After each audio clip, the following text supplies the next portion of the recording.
what I'm going to say is going to upset you. And so I want you to remember that I'm just the messenger. I didn't make these things happen, but I do want to honestly tell you, because we live now in a weird time, weirder and in different ways from what we were used to.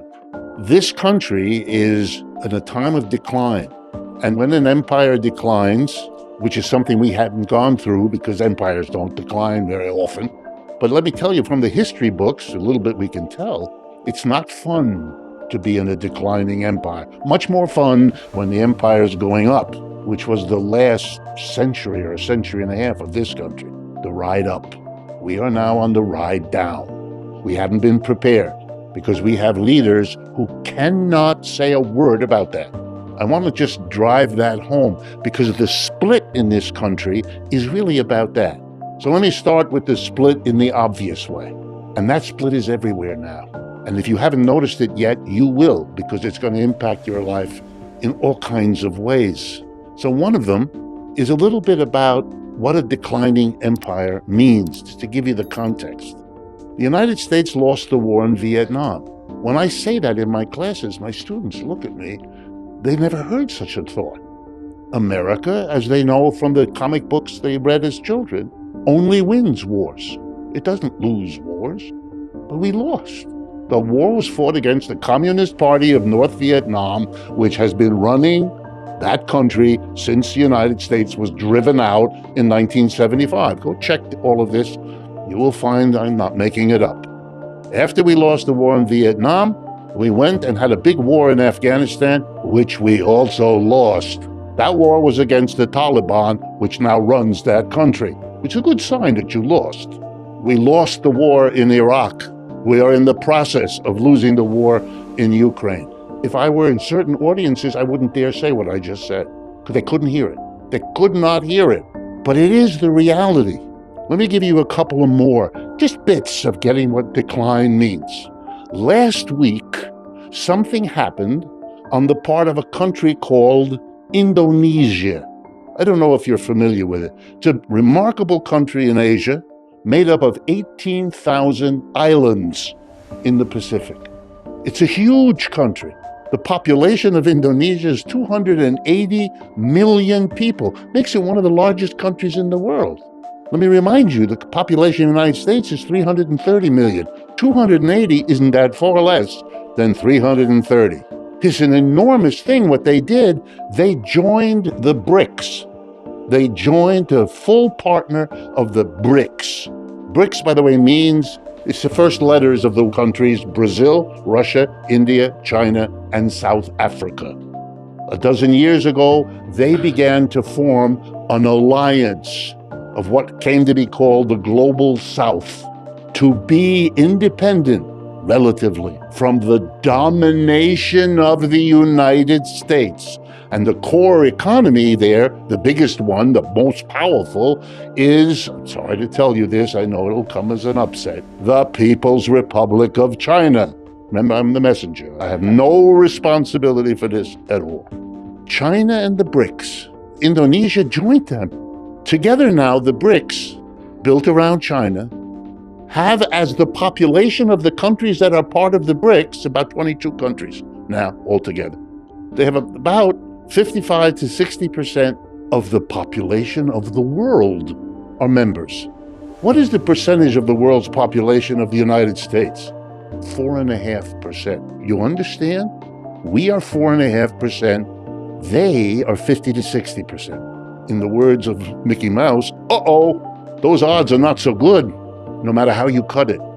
And as a group, let me tell you how you cut it. We in economics have this little game.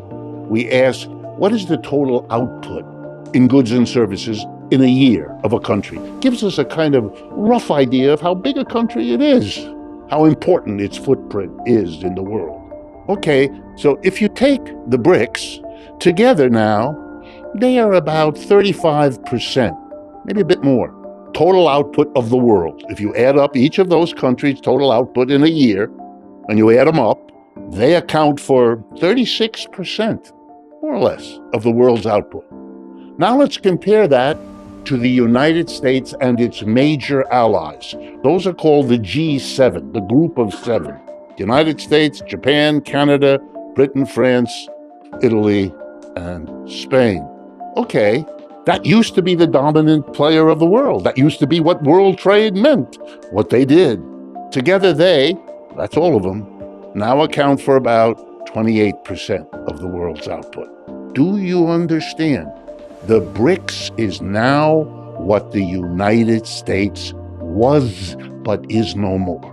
Now, if you're looking to where the wealth is, you go east, not west.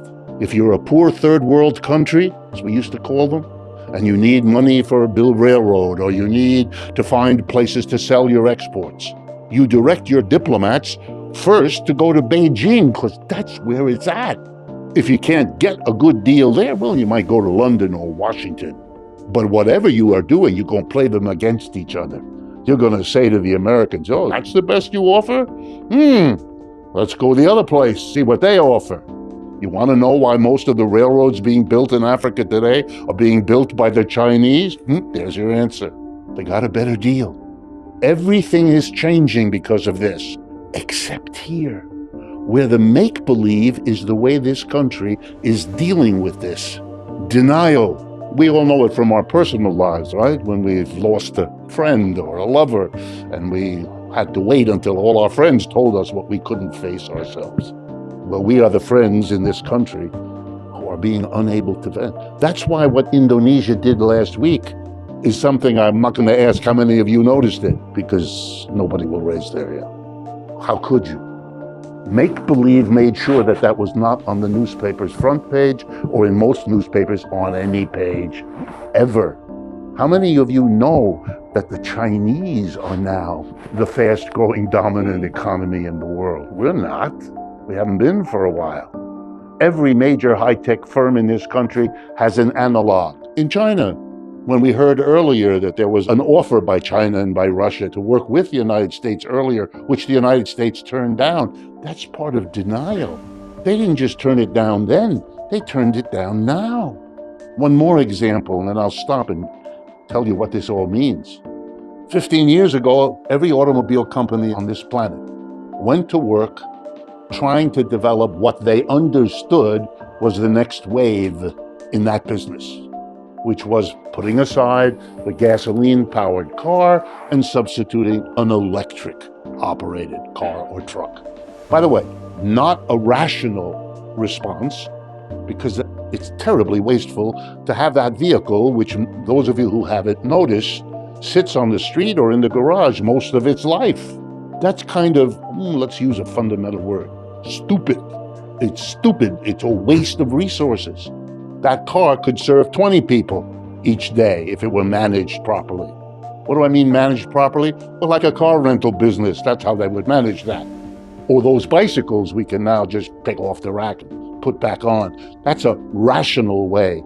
If you want to avoid killing people, which private cars do, if you want to avoid air pollution, cars are the major cause of it, and on and on. Rational would be to go from the private car to a mass transit efficient system. A beautiful train every 5 minutes, a beautiful bus, even more beautiful every 3 minutes, everywhere. That's it. Infinitely cheaper, much more efficient. And none of you have to worry about it, because wherever it's parked, in the central lots, which we call car rental centers, there would be paid mechanics who make sure they're in proper condition. So the car would be in better shape, better cared for. The whole thing is nuts. And who is the person who invented this crazy bad solution to the fuel-burning car? That genius who did this terrible thing? Elon Musk. That's what he did. He found a way that automobile companies could make a profit by taking us out of gas cars into electric cars. So 15 years ago, all the car companies said, hooray, here's how we hold on to our profits by making these private cars for everybody. And they all went to work to compete. And there was a winner. As of 3 years ago, one company figured out how to make the best quality electric cars and trucks at the lowest price, which is what competition is supposed to result. And I'm sure you all know the name of this company. It's the BYD Corporation. Now, your faces give you away. You never heard of this place or this thing. What is it? Well, what did I just tell you? They won the competition for the entire new wave of cars and trucks moving across this planet every day by the millions. And you never heard of them. Why? Because they move everywhere except here. If you go to Europe right now, you'll see them all over the roads. BYD, and by the way, there's several Chinese car companies. They're not the only one. They're just the ones who did it best. Why don't you see them? Because we have a tariff started by Mr. Trump, raised by Mr. Biden. The tariff on the Chinese electric vehicles is 100%. So let me explain quickly what that means. The Chinese produce this wonderful thing, this electric vehicle, and let's take a simple number. $30,000 is what they cost for the car. You're an American. You need, therefore, to come up with $30,000 if, for example, you're a company that uses electric trucks to do part of your business. It's an input. You'd have to come up with $30,000 to get the truck. And then you'd have to pay 100%. Another $30,000 will go into Uncle Sam, who put the tariff. Tariff is just a word for a tax. It's a word for a tax on an imported good or service, something that's produced out of the country but brought in here for sale. That's what an import is, and tariff is the name of the tax you put on imports. We have been putting taxes on imports as a nation from the beginning. Throughout the history, there's nothing new about it. But it's 100%, which means an American would have to buy that truck by giving China 30 grand for the truck, and Uncle Sam another 30 grand, and so with 60 grand, you get the truck. But of course, no one does that. Why? Because Ford and General Motors and Tesla will sell you an electric car or truck for a mere 40 grand or 50 grand or something like that. So who's helped by this? Ford and General Motors, they wouldn't be able to sell their crappy cars otherwise. None of us buy a $40,000 or $50,000 electric car if we're going to do that, and give BYD $30,000 for a better car rather than $40,000 or $50,000 to General Motors, however patriotic we might feel. And you know who knows it? Ford and General Motors. So they went to the president and they said, put that tariff there. It'll protect us. Of course, they didn't say our profits, which is the truth. It'll protect jobs.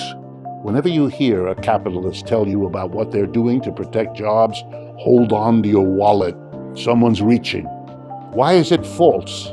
Because this is a terrible act for most American producers. Think of yourself as a maker of shirts or of chairs or of software programs. You would like to buy the trucks you need to bring in your inputs, to sell and distribute your outputs. You're going to have to buy electric trucks. You'd like to buy the best one at the lowest price. Of course, you're competing with enterprises in France and in Germany and in Brazil and in Nigeria and fill in the blank. They're all buying BYD cars at 30 grand. You have to pay 40 or 50 to General Motors. You know what that means? They're going to defeat you economically. You're going to be loser.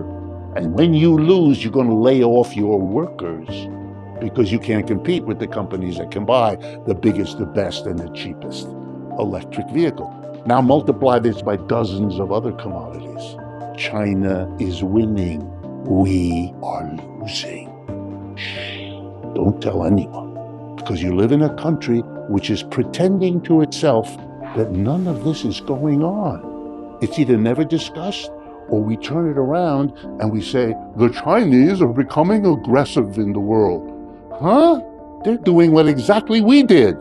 You know how the United States became a big, powerful country? By doing to Europe what the Chinese are doing to us. It's not new, it's not different.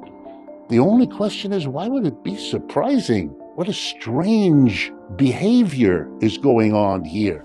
Now, where is this taking us? We're remarkably alienated from the conventional Republican and Democratic parties. They didn't feel those parties were doing much for them, which is true. That those parties weren't protecting them from a decline they couldn't quite pinpoint, but they felt, particularly over the last 30 years. Their budgets were squeezed. You might have noticed that 40 years ago, the level of household debt in this country was small. Nowadays, everybody is loaded with debt. I can add, if you're interested, that corporate debt is at a higher level than it's ever been in our country, and government debt. In other words, we are a country in debt on a scale we didn't imagine 10 years ago, let alone think we would have now. There's a name for companies that have been for several years so deeply in debt that they don't make enough profit, ready, to service their debt. That is, to pay the interest and the portion they have to repay. Now, we have a special name in economics for them. I kid you not, I didn't make this up. Zombie corporations, because they're dead. They're economically defunct. You know how they manage to survive when their profits aren't enough to cover their debts? They take on more debt to pay the debt they couldn't otherwise cover. Uh-oh, that makes them more zombie-ish next year than they were this year, which is what's happening. You might wonder, who lends money to all these indebted people, businesses, and government? Well, let me start with the government, because if you thought the world was crazy before, wait till you get this. The two biggest creditors of the United States government are Japan and China. Japan number one, China number two. A few years ago, it was the other way. China was number one, Japan was number two. The United States is the biggest debtor country in the world by countries. The second biggest creditor of the United States as the biggest debtor is the People's Republic of China. Do you understand? The United States owes China $850 billion, roughly. It has to pay interest, of course, on that debt, like it has to pay on others. Which means I'm here to tell you that a portion of the taxes every one of you in this room pays when you buy a bottle of beer, or you smoke a cigarette, or you pay your taxes, a portion of that money, you should be very pleased, is collected by the United States government, not used for houses or medical care or student loans, but shipped to China as interest on the debt to enable them to build their military capacity to fight the United States. Hello, I didn't make this up. On the other hand, think of it this way. These kinds of loans from Japan, from China, enable the United States government to spend all the money Dr. Leon told us about in Ukraine without having to tax us. Because you know what would bring the war in Ukraine to an end in about 10, maybe 11 seconds? If Americans had to pay for it. But we don't. The Chinese and the Russians, and China, by the way, supports Russia against Ukraine, but lends government money to the United States, which pays for the Ukrainians. Whoa. You think you ought to pay respect to a system working like this? Think. We are in a completely different world than we once were. The empire is declining. We are not strong. We are weak. We don't produce the bulk of the world's output. We don't control the bulk of the world's trade. The US dollar, which in 1950s, 60s, 70s was the global currency dominating all others, isn't anymore. Central banks around the country, which used to hold dollars as backing for their own currencies in their own countries because the dollar was as good as gold, it isn't anymore. So the dollar, from being 70, 80% of the reserves held by central banks, is now about 40%. Still important, we're still a big industrial power, but nothing like we were. Now, Mr. Trump understood that in this changing world, Americans were being squeezed, and he was right about that. And you should understand that we're still in that situation, and Mr. Trump is president because of it. Here's how it works. Every empire, as it goes down, has the following procedure of handling it. The people at the top, the rich and the powerful, respond to the decline by saying, oh, this is terrible, but not for me. The top always offloads the difficulties and burdens of a decline onto those people less powerful and less rich than themselves. The emperor in Rome didn't suffer the way the average people did. The emperor in Persia or the emperor in Greece, it doesn't matter. All the empires show the same phenomena. those at the top hold on, work harder than they used to hold on because they know damn well it's going down. And who can't do that are the people who don't have much power and the people who don't have much wealth. And so the working class has to be, one way or another, squeezed as you go down. And we, you, me, we're all being squeezed. And in our naivete, we turn to the Republican and Democratic Party. Protect us. They can't. Oh, they'll tell you whatever you want to hear. You know that. We live in that. But they can't do anything. Because the only real thing to do would be to say honestly to the people, well, our empire's going down, it's going to be a hard thing, and maybe we all ought to get together to try to get through this difficulty together. Oh, that would be an interesting idea. Would have a name like, I don't know, socialism. That would be rational. But we don't live rational. How do you squeeze the mass of people? A lot of ways. It's a little bit like that famous poem, how do I love thee, let me count the ways. How am I going to screw the working class? Let me count the ways. So for 40 or 50 years, we make sure that unions can't function. They can't do what they were invented to do, help the workers get a better deal. Not going to get that. We're going to demonize unions. We're going to make every union look like it's, that movie On the Waterfront, a bunch of crooks that are grabbing your dues every week, et cetera, et cetera. You've been living your life in that kind of an environment. It's changed the last few years as working people begin to get it. And they are. That's part of what this meeting is a sign of. Beginning. The Starbucks workers are beginning, and the Amazon workers are beginning. The labor movement is kind of coming back to life, but it's coming late in the process of squeezing the working class. Here's another way you squeeze the working class. You have this thing which you say is some kind of mystery. It's called an inflation. What? An inflation sounds like something you do to a balloon. What is an inflation? In economics, it just means prices are going up. But now let's be a little bit more careful. If you know anything about the inflation of the last few years, here's a little statistic. The inflation has gone up faster than average wages and salaries of people. Okay, now I'm going to do this very difficult arithmetic. If the money you have to spend, your wages and salaries, are not going up as fast as the prices, there are going to be things you can't afford anymore. Really special, expensive things, like eggs. What? But will someone honestly tell you that the inflation is a way of squeezing the workers? Not. You look long and hard, you won't get it. The inflation in eggs is due to bird flu. Huh? What? I'm talking to people, I'm not going to be mean, but half of you believe that. And the other half of you think it might be true. Here's what an inflation is. It's a decision made by some people to jack up the price you have to pay for the things they can control the prices of. Who sets prices in a capitalist economy? Answer, the employer.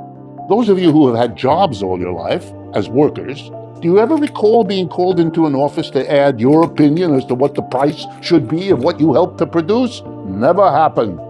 The United States Census tells us 3% of Americans are employers. Welcome to the other 97%. That's you and me. The employers set the prices. We pay them. When they jack up the price, that's because they want to give us fewer of whatever it is they make for the money we have to give them. It's a way of screwing the working class. And that's how it's been used in the last few years. And all these economics professors, including many of mine, and people I know, sit around debating, how are we going to control the inflation? What is it? And how does it happen? I sit there, I'm one of their students, and I want to run up there and hit them over the head with a ping pong paddle. What are you doing? What is this noise coming out of your mouth? And then their decision, which really, at this point, I hope I'm getting to you, you're getting upset. Their decision is we're going to deal with it by raising interest rates. Oh, wow, this is wonderful. Who gets screwed when you raise an interest rate? In case you're not rich yourself, I'm going to tell you, it's not rich people. They don't give a flying, Whether the interest rate is 2%, 6%, they're rich. That's what it means to be rich. You don't care. But you have to care because it's going to mean that little bit of money at the end of the month that you have to pay on your credit card is going to be bigger than it was before. And everything works like that. The rich don't care. You know what that's like? It's like, I'm going to stick it to you now for a moment, congestion pricing. Oh, good. We have a problem in New York with traffic. This should come as hot news since it's only been true for a century. And we're going to finally do something. Oh, really? Yeah, what? We're going to tax everybody the same. What? The same. A rich person who will not give a damn, and the poor person for whom this adds up as an extra buck or two every time you do something, if you have to come in and out of Manhattan, etc., etc. Only an American politician who's just seen what inflation has done to people would come up with that solution. And by the way, raising interest rates, because I can see it perked some of your interest, is that the only way to deal with an inflation? Of course not. Why did you ever think it?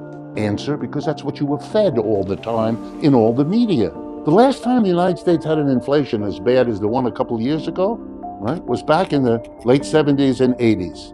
We had funded the war in Vietnam by printing a lot of money because otherwise the people would have revolted against it. If you'd said to everybody, we're having a war in Vietnam, it's going to cost every family a couple $1,000 a year. Whip, end of war. So we borrowed. We printed money and we borrowed.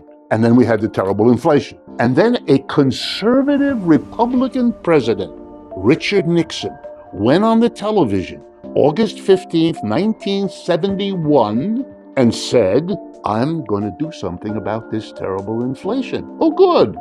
There was tremendous suffering in the country and a lot of pressure. And put that together with the problems with the war, he had to do something. So he declared a wage price freeze that day, 15th of August. As of tomorrow morning, he said, this conservative Republican president who became president by becoming the champion of anti-communism. As of tomorrow morning, he said, any business that raises its prices, we will come for you, we will arrest you, and you go to jail. Guess what? The next morning, inflation vanished. Amazing. Are you surprised? Shouldn't be. Is this a story about how you control an inflation? Yeah. Did it work? Yeah. Did it happen in the United States? Yeah. Do you know about it? No. And the people at the Federal Reserve who decide interest rates, they made sure not to ask about it, not to talk about it, not to debate it. Let me give you another example, because I think that perked some of your interest. In the early 1940s, the United States decided to enter and fight World War II. And the economists, who, by the way, included a significant number of Marxists and socialists, because in the 1940s, they would be hired by President Roosevelt at the time because they were considered the most reliable anti-Nazis, anti-fascists. So people like Galbraith, whose name you may know, Paul Sweezy, Harry Magdoff, people, very important people on the left of American economics, were working in Washington. And they went to Roosevelt and they said, okay, you got a problem. You're about to fight a war. You're going to move all these resources, factories, railroads, to work on a war, to supply the army, supply the navy, and fight a war. And those resources are therefore not going to be available to produce food, clothing, shelter, consumer goods. So we're going to have a shortage of consumer goods since we're using these resources, a large number of them, to fight a war. And here's the problem with that, President. If there's a shortage of goods for the mass of people who presumably will still want to buy underpants and shoes and toasters and all the other things of life, with a shortage, we got a problem. And the president said, well, what's our problem? He said, the market system. The president was confused. I said, I thought we were supposed to be for that. Yeah, but we can't afford it in a war. Why not? They had to explain to him, just like I'm doing now with you.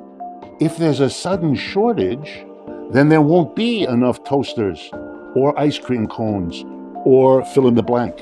And you know what happens in a market economy when there's scarcity of goods? The people with the money offer more. You'll come with your dollar to the ice cream vendor in the park, and you got your two little kids with you, and you want to buy them an ice cream cone, and you hand him $2 for the 2 cones, and he looks at you and says, I only got 4 cones left. And before you can respond, the person next to you, who you can tell by his outfit is much better heeled than you are, says, I'll offer you $5 for each cone. Guess who gets the cones? If you have a shortage, a market system is a system that allocates whatever is scarce to the people with the most money. Those of you who think of yourself as moral or ethical ought to think about why you support a market system that does what I just said. Really? That's what you want? You want to live in an economy that distributes whatever is scarce to people with the most money? You know what that means? It means that the little bit of milk will be purchased at a high price by the nice rich couple who gives it to their cat. But it will not be affordable to the poor couple who needs it for their children. That's how the market works, Jack. You're supposed to love the market. You're supposed to believe it's efficient. It never was. That kind of argument is what we in academia call bullshit. But it works. Mr. Trump has become president because he knew that the mass of the American people were being squeezed and that the conventional Republicans and Democrats weren't doing squat about it. And he said, I'm different. Watch me. I'm going to be outrageous. I'm going to say the things that were quoted earlier, not quietly and under the table, the way it's usually done, but big and loud and open, all about it. Watch me. And when you got two parties that aren't doing anything for you and you're feeling very squeezed, you give your vote to somebody different. After all, why not? The Democrats had the equivalent. You all know his name. Bernie. He was the different on the other end. The politician who for the first time in half a century didn't run away from the name socialist. Had he run, he would have picked up that same different. Maybe let's go with him. But the Democrats shut down their only chance. And look at them. They suffered the results. Mr. Trump, there's no reason for any of us to imagine he's going to change. He's going to be Mr. Different. That's what he does. And you can already see it. The Israelis made a decision to hitch their wagon with the United States. They made that decision many years ago. Fateful decision. Good in the short run, a disaster in the long run. And that disaster has now come full circle. They're identified in the whole world as a complicit partner in what was done in Gaza. The Israelis went into Gaza to defeat and destroy Hamas. Didn't work.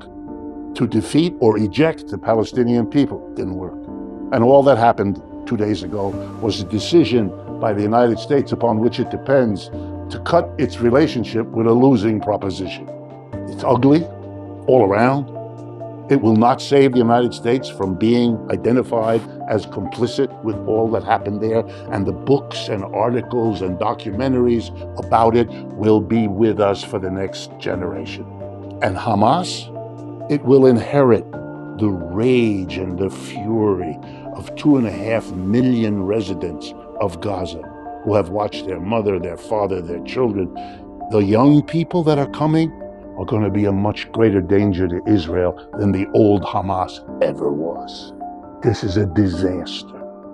And most of the world sees it. That's why the votes in the UN are lopsided, 150 countries on the side of the Palestinians, 25 abstentions of the United States, Israel, and the Canary Islands. I mean, it's just silly. It's a silly spectacle. But that's another sign of a country going down. Last example, Ukraine. The problems in Ukraine begin with the dissolution of the Soviet Union back in 1989, 1990. Ukraine, a major part of what used to be the Soviet Union, particularly important in grain growing, very, very rich soil, so forth. A lot of finagling of the countries of the West, NATO moving eastward, threatening Russia, and all that. I won't bore you with the rehistory. And then to stop what was happening after NATO took over in Poland, Czechoslovakia, and all the rest, Mr. Putin and the Russians said, no, not Ukraine. Not the eastern part of Ukraine, which is majority Russian and Russian-speaking, Russian language, Russian culture, and so on. And the United States says, oh, good, you invaded. That's a bad thing.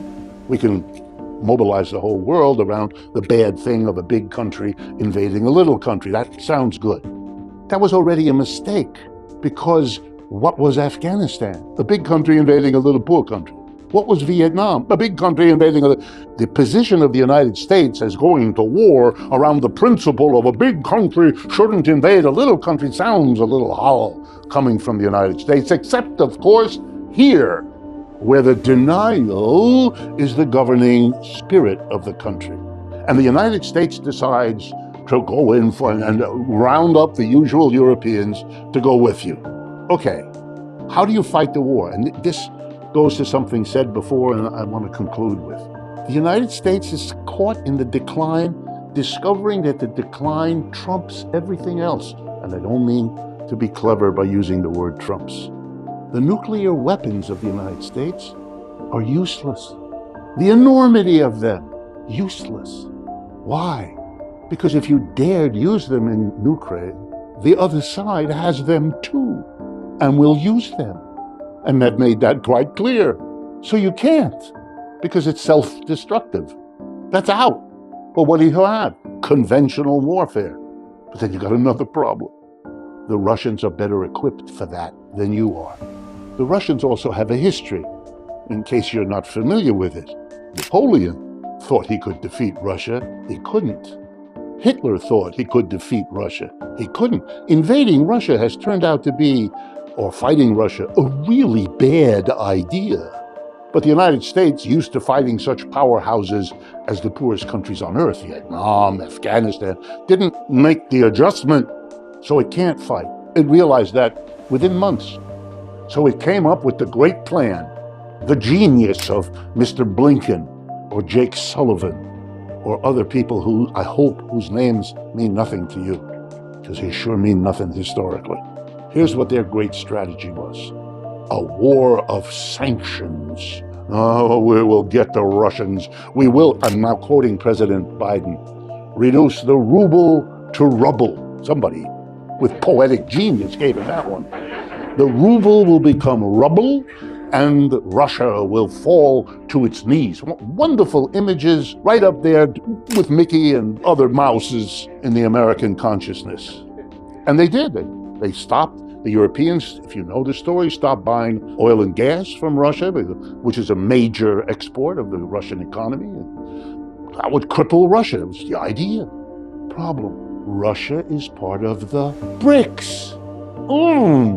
And the Russians went to the Chinese and the Indians and said, they won't buy our oil and gas. We need to sell the oil and gas. How about you buy our oil and gas? Done, said Mr. Modi. Done, said Xi Jinping. And thereby the American strategy went, along with everything else, into the toilet. Didn't work. Total failure. Russian rubles, fine. Russian economy, in case you don't know, has grown faster over the last 2 years than the American economy has, which should surprise no one. Because remember how we as a nation got out of difficult economic times known as the Great Depression? We went to war in World War II. We took half our unemployed people and put them in uniform, and we took the other half of the unemployed and gave them jobs making the uniform. And that's how we that's how we did it. Turns out war can help solve economic problems.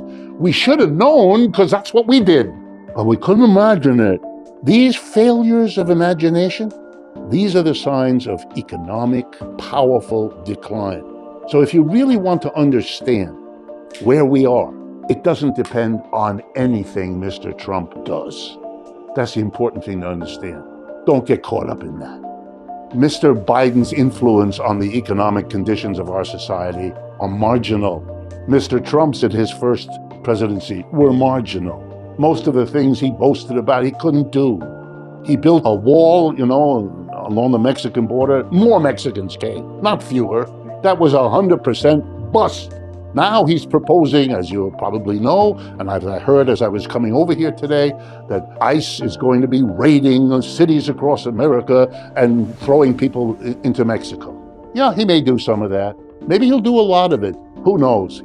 If he actually does it, if he actually takes the 10 to 15 undocumented immigrants in the United States and puts them into Mexico, we're going to have meetings like this, only it's going to be about Mexico. Mexico lives off the remittances, the money earned by Mexican people here that they're sending back to their mother, their father, their children, back home. And that flow of money is an absolute blessing to Mexico. It doesn't have to sell anything. It doesn't have to export anything. It just gets the money shipped by its expatriates here. Imagine that suddenly gets stopped because they're not here anymore. They lost their job and they were deported back to Mexico. But it gets worse. They're arriving in Mexico at a time when Mr. Trump is threatening them or hitting them with tariffs, which is killing the market Mexico had in the United States, its biggest buyer of its output, including many automobiles made by Ford and General Motors in Mexico for export here. Those goods are not going to be able to come in here without a tariff, which means we're not going to be buying them, which means the Mexicans are going to be laying people off. When the money from remittances isn't coming and the millions are coming looking for the work that will not be there. You know what that's going to make out of Mexico? A disaster that's going to remind everyone else of the sad country of Haiti. A disaster of gangs and American tourism there. Bye-bye. That's the kind of chaos that's coming out of the denial. The war in Ukraine is lost because the Russians can fight forever. And for those of you who pay attention, you may have noticed, you should have, that the Russian army is many, many miles into Ukraine. It's very clear who's winning and very clear who's losing, except here. So my parting final words, most of what's about to happen is not about Mr. Trump or what he does or doesn't do. His capacity for saying one thing and doing another is already legendary. You don't need me to remind you of it. But whatever he in fact does is marginal. Most of what is going to happen to you and me is going to depend on two things. One, what the rest of the world does as it watches and navigates the decline of the American empire. So it's actually more important what Xi Jinping and Mr. Modi and Lula in Brazil and so forth and so on. And that remarkable woman who's now the head of Mexico, who has her work cut out for her. She has a very famous Hispanic name. Scheinbaum is her name. But she's the one to watch, because what she does, faced with what I've just described to you, that's going to be powerful, whatever it is. So it's the outside that's going to affect us more than our own political leaders, because we don't have the power and they don't anymore. Plus, we are so lost in denial that we don't know what we're doing. That's why we miscalculated in Ukraine. They're out of touch, not just with the American people, but with the world reality. Watch them. This morning, I read a story in a major American financial newspaper about the International Monetary Fund saying that the United States would grow 2.7% in the year 2024, and thereby lead the world economy. I couldn't believe it. It's so gross. By the way, the number's correct. 2.7% is what the IMF has now said. But that's not leading the world economy. That's lousy. Chinese growth this year will be 5%, and the Indian growth will be 7%. The United States isn't leading anything, except here in its own weird mentality. And what's the other thing, the second thing, beside the outside dominating the inside? It's you. We are the unknown. Will the American people allow themselves to be the ones who get screwed as this empire passes? It's the same question that the British working class had to face when the British Empire collapsed over the last century.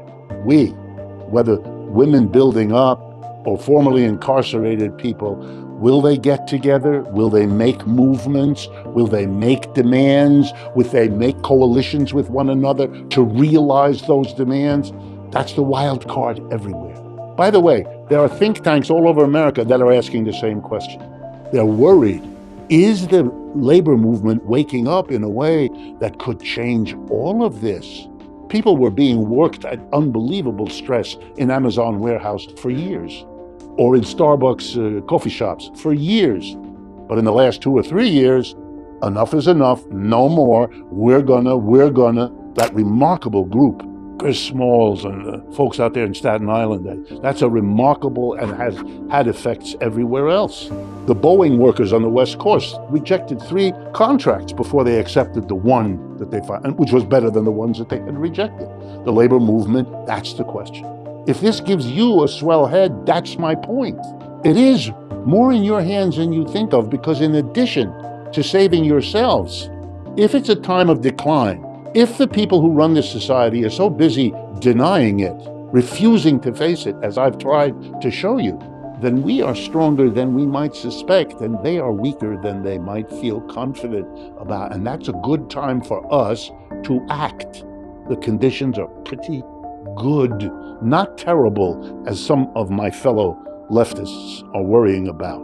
Of course, we have problems and difficulties. I'm not pretending otherwise.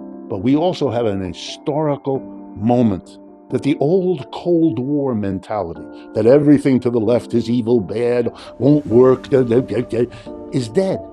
That generation died and took it with them. Young people today, they don't have that mentality. They're much more open to what it is.